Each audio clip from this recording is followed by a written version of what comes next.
So just to build on some of the things that have been introduced to you, and I'd like to thank the organizers as well as the Abu Dhabi for hosting this particular session, as well as actually learning a bit more about the third pole, because it is during these events that we learn more about the work that is being done, or the interest of the Arctic Circle and, of course, the Arctic Council in this particular session.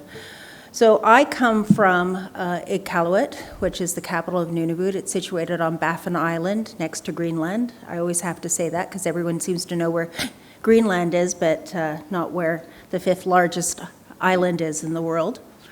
The Arctic Council is important for us as Indigenous people in the Arctic regions because it gives us an opportunity to have the relationship and the conversations on these important matters, particularly all the research and collaborative work that's being done on the working groups.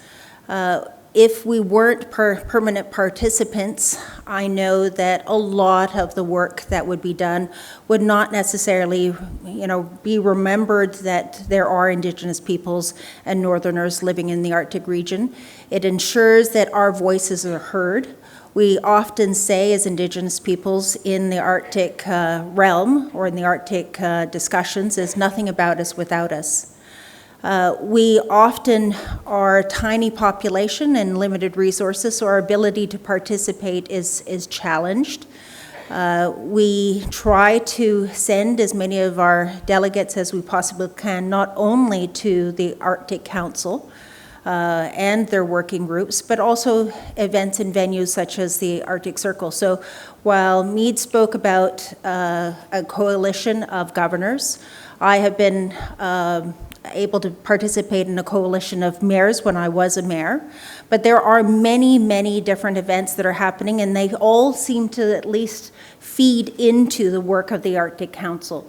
So whether it is scientific research, and it can be on ice or it can be on new technologies as we are dealing with climate change and adaptation, I'm helping work on an airship study and seeing, finding new innovative mechanisms and way in which to deal with things like the greenhouse gases, the changes to climate, but finding ways in which to be able to extend shipping into the Arctic.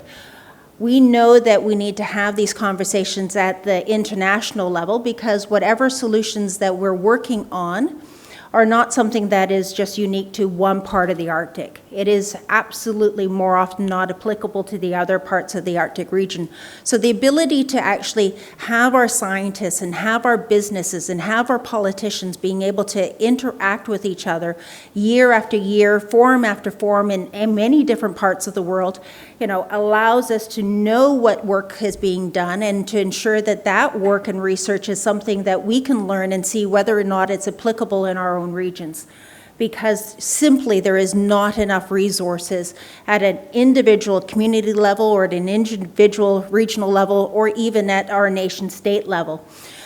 The work that the Arctic Council has been also doing on things like search and rescue is incredibly important because we have such a large geographical region that when and if there are events that do happen, we must call on our neighbors to assist us.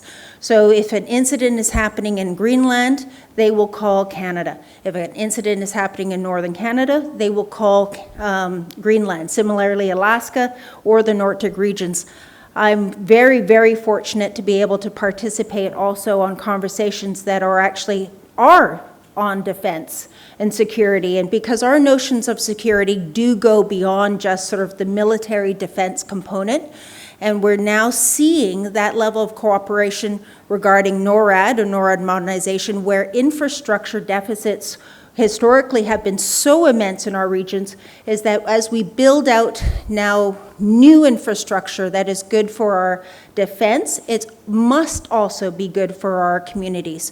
So whether that's in telecommunications and transportation and or energy, which is partly why I'm speaking on here, is that the level of cooperation, while on one hand at the Arctic Council level tries not to be, sort of hitting those other areas of sensitivity, the fact is we are having those conversations. They're being had in North America, conversations on NORAD. They're being had at the NATO level. And the reality is that whatever happens worldwide, like the Russian invasion in Ukraine, it was quite shocking and surprising to, I think, many of our northerners, how much that would impact our Arctic regions on the policy level, on the economic level, because that level of interconnectedness that both Mead and the ambassador spoke to is our reality.